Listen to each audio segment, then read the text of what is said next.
بسم الله الرحمن الرحيم. حسن من الغيبي سيكفريد. السلام عليكم ورحمة الله. متابعة للاختفاء المفاجئ والطويل ديال الرئيس الجزائري عبد المجيد تبون عن جميع الأنشطة ديال البلاد ديالو داخلية وخارجية.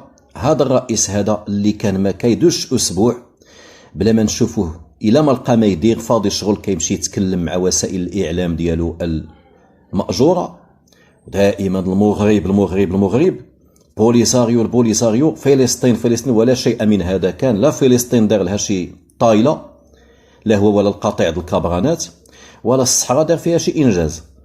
هذا الرئيس المهووس بالظهور في التلفزه، واللي ما لقى ما يدير كاع كيمشي يدشن مثلا سقايه او حيط او معهد ديال التكوين المهني. الشيء اللي احنا عندنا في المغرب كيتكلف به غير مستشار جماعي ما رابحش، يعني المعارضه ولا القائمه السوداء، الشيء اللي كيبين الافلاس ديال الجزائر والنظام ديالها، البؤس ديال السياسه وديال القائمين عليها في الجزائر. هذا الرئيس هذا اللي ما كانش كيخلي شي فرصه تدوز بلا ما يبان وبلا ما يتكلم وبلا ما الا ما لقى ما يدير يعيط للصحفيين ويجلس يهرتل عليهم. ما عاود شاف هذه دابا طالعه للشهر، حتى نشاط، حتى حضور، حتى كلمه، حتى موقف، علما على ان هذا الرئيس الغير منتخب للجزائر اللي هو في الحقيقه دميه بيد العسكر اللي هما دميه وسلاطه ديال فرنسا. هذا الرئيس هذا قابط عطله كما قالوا رسميا، كونجي من 5 الى 20 غشت، يعني 15 يوم ديال الكونجي، اجازه السنويه كما تنقولوا. وهنا كيضحكك ملي كتسمع مثلا زعماء ديال الدول كيقول لك عندي اجازه او عندي راتب شهري او انا موظف او شي حاجه، مسائل يعني كتجي غريبه. فعلى كل حال فيما يخص الجزائر 15 يوم اجازه سنويه.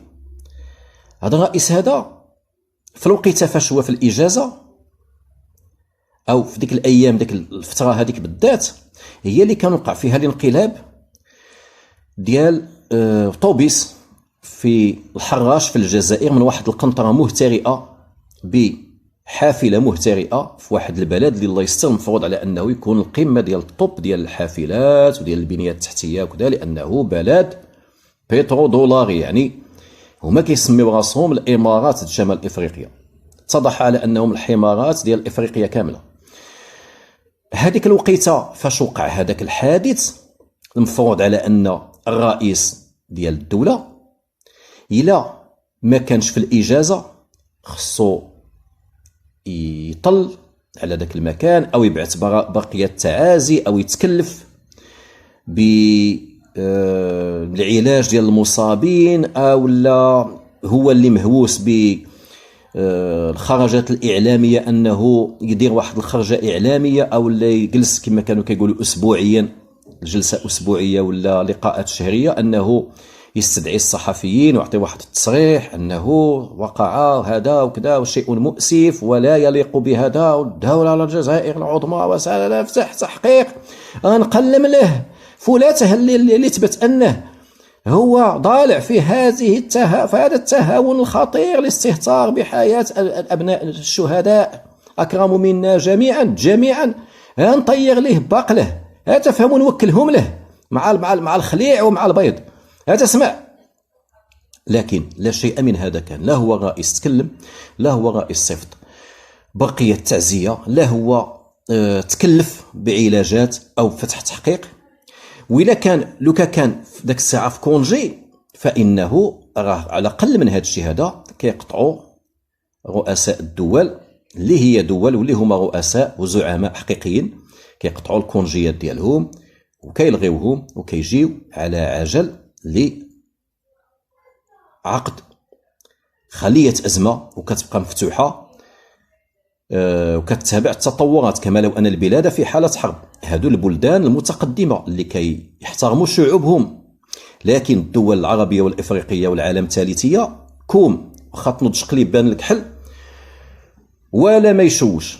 الجزائر إذن في هذه الخانة هذه وعلى رأس هذه الخانة هذه. هنا كنا قلنا في البداية ربما على أنه الجزائر اللي كتقتل شعبها في العشرية السوداء بالملايين، ماشي بعيد على أنه 18 واحد وطاحوا، كيبان لهم إبسيلون لا شيء في الحراش، هبطوا حدا الملايين اللي قتلوهما باش يبقاو في الحكم بعد ما زوروا الانتخابات اللي كانت في غير صالح زمرة فرنسا، الكابرانات النوفمبريين العجائز.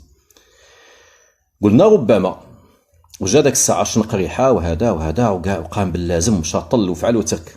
قلنا وربما أنه شنقريحة هو الحاكم الحقيقي ديال الجزائر، إذن إلا قام بشي عمل من هذا القبيل فهو يعني شيء متوقع. لكن ملي طال الغياب بدأت تطرح عدة تساؤلات، لأن حتى شنقريحة كان واحد الوقيته مشى إلى ألمانيا إلى شتوتغارت للعلاج من مرض عضال، وهو راه مريض مرضا يعني ربما أي لحظة يودع. هنا شنقريحة جاء على عجل إلى الجزائر وقام باللازم. يعني في ديك الوقيته ديال الحراش كان مختفي عبد المجيد تبون وكان كيتعالج شنقريحة، مما يدل على أنه هذه القيادة الجزائرية الحالية مهترئة وراها غادية إلى زوال، وكتزيد تأكد صراع الأجنحة في الجزائر وأنه ما غاديش إلى الخير، ما غاديش للخير، وأنه تقد تنعس تنوض في الصباح تسمع انقلاب عسكري وقع في الجزائر بحال داكشي ديال موريتانيا اللي كانت كتسوق الجزائر واحد قلب واحد، ويجيبوا داك الاعذار الوطنيه والاعذار ديال مساس بالامن والسلامه انه واحد الضباط قاموا بانقاذ الوطن والشعب من واحد البراثن ولما زاغت الانقلاب التصحيحي الحركه التصحيحيه. دابا الامور مشات في هذا الشكل هذا. عاوتاني شنقريحه رجع ولا ما رجعش لألمانيا الله أعلم، تناسلت الأفكار والأخبار والمخاوف ديال الزريبيين على عبد المجيد طبون ديالهم، لأنه تسالى الكونجي في 20 غشت وحنا دابا داخلين الأواخر غشت وما بان لهمش الرئيس ديالهم الغير منتخب. فينا هو هذا الرئيس الله أعلم. تزامن هذا مع واحد الانتشار ديال الجيش وديال القواد الأمن في أهم الشريانات ديال الجزائر العاصمة والمراكز الحساسة الأمنية والاقتصادية والعسكرية بشكل ملفت، وفي مدن أيضا جزائرية أخرى. الشيء اللي كيحط علامة استفهام، هل حصلت شي ضربة ديال الإرهابيين أو لا شي حاجة في الجزائر وتنقلت الأخبار؟ ما كاين والو. إذن شنو هو الداعي لهذه الحركة ديال الاستنفار سوى إلا كانت شي حاجة في لامارميت، في الصحن ولا في الإناء الوعاء الداخلي المطبخ الداخلي ديال الكبرانات، شي حاجة بيناتهم.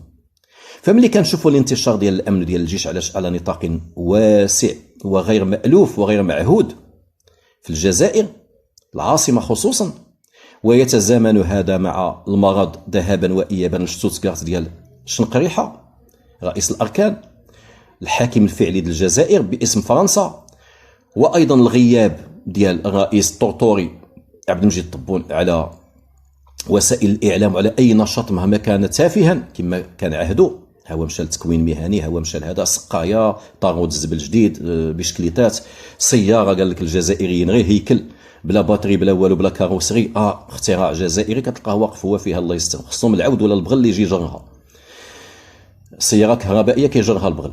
هذا هو الجزائر، هذه هي الجزائر. ف ملي كنجمعوا هذه العناصر هذه كامله كيبان لاي طفل رضيع على انه القضيه فيها ان في الجزائر مساله ليست سليمه وليست عفويه. الرؤوس الكبار مختفين، العسكر منتشر والامن، المواطن كيتساءل والشعب كيقول مانيش راضي، ما عجبو حتى شي حاجه. هل وصلت الجزائر الى السكته القلبيه الموعوده؟ واش وصلنا الى النهايه؟ دابا اخر ما جد واستجد قالوا ربما راه هو دابا عبد المجيد طبون راه العسكر راهم قبطوه وداروا له الاقامه الجبريه، او لا راه تنفى لشي بلاصه، وعلاش ما يكونش كاع تقتل ويديروا له واحد الحبكه ديال الأنظمة العربية والشمولية والعالم الثالثية ديال حادث سيارة، حادث مروع، مرض، كذا. خصوصا أن هادو كيقولوا بأن استفحلت الأزمة في وسط الحاكمين ديال الجزائر غداة الخطاب ديال الملك ديال المغرب ديال عيد العرش الذكرى 29 يوليوز 2025، واللي مد فيه يد بيضاء للمصالحة وللتفاهم والحوار الثنائي بدون وسطاء بين المغرب والجزائر، وتخرج القضية ديال الملف المفتعل أو الحرب المفتعلة الصحراء بلا غالب ولا مغلوب. الملك قال لهم مرحبا، نجلسوا، لا غالب ولا مغلوب ورابح رابح. هنا تسربت أخبار على أنه انقسم من يحكمون المرادية، انقسموا ما بين مؤيد لملك المغرب ومعارض. شي وحدين قالوا ونمشيو للمغرب، مشيو نتفاهموا مع المغرب، وصلنا للقاعدة الخابية، بنك الجزائر المركزي فلس، العملة انهارت، النفط والغاز شح، الميريكان بداو كيدخلوا بيننا وبين المغرب، اللهم نفكوها ثنائية مع المغرب ولا نفكوها بالزروطة الغالظة ديال ترامب. كفانا ما شفنا إيران، أوكرانيا، غرينلاند، المكسيك، كندا، وداك الخرجات الحمقاء ديال ترامب. علما على ان ترامب راه دابا خدام كيغرف من الغاز والنفط ديال الجزائر باكسون موبايل وشيفرون، والقادم احلى. هنا تيقولوا بانه المعسكر اللي ايد يخرجوا بدون خسائر او لا بلا غالب ولا مغلوب من نزاع فات نصف قرن ديال هاد الجزائر مع المغرب، يعني اخر طوق نجاة باش يخرجوا بالكرامه، بشيء من الكرامه. المؤيدين قالوا هو عبد المجيد الطبون. عبد المجيد الطبون اقتنع بانه راه غادي عبثي، وشاف على انه القادم اسوأ وادهى، وامر الجزائر السكته القلبيه جايه، الانهيار الاقتصادي، جميع الدول المحيطه بالجزائر عدو لها، الانظمه اللي كانت متكيه على فرنسا بحال الجزائر طاحوا، دوك الانظمه خواو بالجزائر بقات بوحدها يتيم في العيد.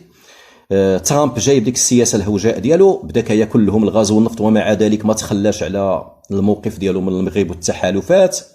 مناورات ديال المغرب كما قالوا بصواريخ على مقربه من الحدود او هنا وهناك، ترتيبات امنيه، لقاءات مغربيه مع المالي، مع النيجر، مع موريتانيا. فرنسا اللي كتستعد باش تشطب الملايين ديال الجزائريين من عندها، وعقوبات اقتصاديه طالت ومنع من التجوال. حتى كبارات القوم، يعني الشفاره الكبار ديال الجزائر ما بقاش مسموح لهم يمشيو يتمتعوا بالاموال اللي سرقوا، والاقامات والفلل والقصور اللي دايرين تما شانهم شان العالم العربي والعالم الثالث والافريقي. عبد المجيد الطبون يقولون على انه كان من انصار نسلوا الشوكه بلادنا قبل ما يجي ترامب ويقبض هذا الملف. راه بدا ملي جاب لهم مسعد بولس تخلخلات الجزائر شويه، امريكا دخلت رسميا، يعني كتعامل مع الملف كانه كيعنيها هي، وهما كيقولوا كنخافوا من التحالف المغربي الامريكي. وانا كنقول طبعا نردوا بالنا التحالف ديالنا مع امريكا، لان امريكا كيحكمها واحد اهوج اخمج، وراه ماشي يستحق جائزه نوبل للسلام، جائزه نوبل للسطو والفوضى والاشعال الحروب والاسلاموفوبيا والعربوفوبيا. ما كان غير المسلمين مساكن دمهم تيسيل من الروهينجا والشينوا والهنود الى العراق، سوريا، ايران، لبنان، ناهيك عن فلسطين ثم السودان، وللاسف غير المسلمين. يعني الحاله ديال زعماء الطوائف في ايام الضعف ديال الاندلس. فهل ياتي الزمان بيوسف بن تاشفين اللي غادي يرد العز بعد الذل؟ وكيقولوا بانه معسكر اخر قال لا، ما نستسلموش للمغرب ابدا ولو نموتوا فيها، عليا وعلى واخا نعرفوا نشعلوا حرب ونمشيو نتنحاو بجوج بينا المغرب والجزائر. يقولون بانه هذاك المعسكر اللي فيه الصقور في الجزائر، اللي فيه شنقريحه، هو اللي كيصفيها، او هو اللي كمش وكوش على عبد المجيد الطبون والرباعه اللي معاه ديال العسكر في اطار ذاك الاقتتال الدائم، لان شنقريحه براسو طلع بعد ما قتل القايد صالح، والقايد صالح قتل اللي قبل منه، وهذا وهذا وهذا، وخالد نزار وتوفيق مدين، ودائما الكيغانيضه بيناتهم. فيقولون هذه تصفيه حسابات، وانه قضيه الصحراء عندها علاقه كبيره بها، وترامب عندها علاقه كبيره بها. دابا اخر الاخبار اللي جات هو انه واحد الطائره شوهدت السبت اللي فات، هذه 3 ايام، طائره مشات عشيه هذاك السبت، طائره، واحد الطائره ماشي رسميه، هي نيجيريه، يعني كراتها الجزائر، طائره نيجيريه ديال من نيجيريا، تكرات ميتسوبيشي 900، مشات من المطار ديال الجزائر العاصمه الى دولة سلوفينيا. مشات متاخره ب5 السوايع على الموعد ديالها اللي كان محدد لها، زياره غير مبرمجه، غاديه داك الطائره في واحد الخط غير معهود من الجزائر الى العاصمه ديال سلوفينيا، ثم ما فتئ بعد وقت قليل من الاقلاع ديالها انها اختفت من اجهزه الرادار، من شاشات الرادار، يعني سلكت واحد الطريق غير معهود وغير مألوف، و ما بقاتش كتبان الرادار. قالوا معارضون واصوات جزائريه واصوات ايضا ديال المراقبين والملاحظين بانه اللي تبعوها بيستاوها حتى وقفت، ما بقاتش كتبان في الرادار والخرائط الجويه، بان هذيك الطائره غالبا ستكون محمله بمن بعبد المجيد الطبون والاسره ديالو، ربما منفى اختياري، ربما منفى سحيق كما تيقولوا، ربما اقامه جبريه خارج الجزائر ديال عبد المجيد الطبون والعائله ديالو، خصوصا على اننا كنعرفوا هنالك علاقات طيبه نسجها عبد المجيد الطبون مع سلوفينيا والرئيسه ديالها. وما نساوش الزياره اللي كان قام بها هذه السنه هذه ناصر بوريطه وزير الخارجيه المغربي الى سلوفينيا، واللي على اثرها كان واحد البيان مشترك اللي اكد على ان سلوفينيا ما كتدخلش في الشؤون الداخليه ديال المغرب، وانه كتحل النزاعات بطرق سلميه، وانه الحكم الذاتي حل مزيان. وداك الساعه موراها يلا رجع ناصر بوريطه، طار عبد المجيد الطبون الى هو وحمد عطاف وزير الخارجيه ديالو الى سلوفينيا، وتلاقى بالرئيسه، وخرج واحد البيان عاود مشترك جزائري سلوفيني اللي كيقول بان سلوفينيا اكدت حق الشعب الصحراوي، وهذا داك الديسك الشيء اللي نفاتو. سلوفينيا قالت انا ما قلتش ولا اتدخل في القضيه ديال الصحراء اللي محطوطه امام الامم المتحده، وانه ما كان مسائل تبقى المعنيين، ما كتعنينيش انا القضيه ديال الصحراء، ما كتعنيش سلوفينيا، حنا سلوفينيا كنشوفوا علاقاتنا رابح مع الدول، سلوفينيا المغرب، سلوفينيا الجزائر، ولا علاقة لنا بما تقول الجزائر. تم ذاك الوقيته نسجت علاقات جيدة ديال عبد المجيد الطبون مع القيادة ديال سلوفينيا، فلعل يقولون هذا هو السبب علاش ديك الطائرة طارت، استؤجرت طائرة نيجيرية باش تبعد الشبهات، ظنوا على انه غادي يجي طائره نيجيريه الى المطار ديال الجزائر ومنها الى سلوفينيا في واحد الرحله غير مبرمجه في واحد الخط ما كاينش مباشر، وانه غادي يقولوا رجال اعمال شي حاجه تجاريه، فاللي متبعين الامور قالوا بان هذا الخط غير معتاد وهذه السفريه غير معتاده وديك الطائره عمرها ما جات، وان ما يمكنش تكون شي حاجه تما الا ذات خطوره كبيره. وما دامت القضيه ديال الساعه هي اختفاء عبد المجيد الطبون، لعل عبد المجيد الطبون راه هو الاسره ديالو راه جمعوهم في ديك الطياره، داك خالد ديالو داك اسكوبار الكوكايني وداك الرباعه، ان كل شيء تشحن الى سلوفينيا، كما مثلا دار بشار الاسد ملي مشى لروسيا هرب هو والعائله ديالو، يعني مشى كل واحد كيمشي عند الحلفاء والحومات ديالو. فلعل هذا الخبر هو اخر ما جد واستجد في اختفاء عبد المجيد الطبون، الى ان يثبت غيره او ناخذ مزيد من الايضاحات. في جميع الحالات الرئيس الجزائري مختفي، خصو يدوز برنامج مختفون في الجزائر، والانتشار ديال البوليس في الشوارع والنقاط الحساسه ديال العاصمه شيء لا يبشر بالخير، وانه راه ربما قد نصبح على انقلاب عسكري في الجزائر، او لا على صراع او على اقتتال دموي بين الفرقاء وحرب اهليه في الجزائر. وحنا كيهمنا مراقبه الجزائر، لانه الى وقع شي شلال ولا حمام دم في الجزائر فان المغرب والحدود ديالو قد لا سمح الله تكون عرضه للاجئين او لا بزاف د الحوايج، فنردوا بالنا مزيان في المغرب، لان هذه القضيه هذه ولو انها في السطح كتبدو ما كتعنيناش، لكن الامن ديالنا مرتبط بما يحصل في الزريبه. اللي ما ضبطش حدودها في وقت السلم فما بالك في وقت التريتيل. والسلام.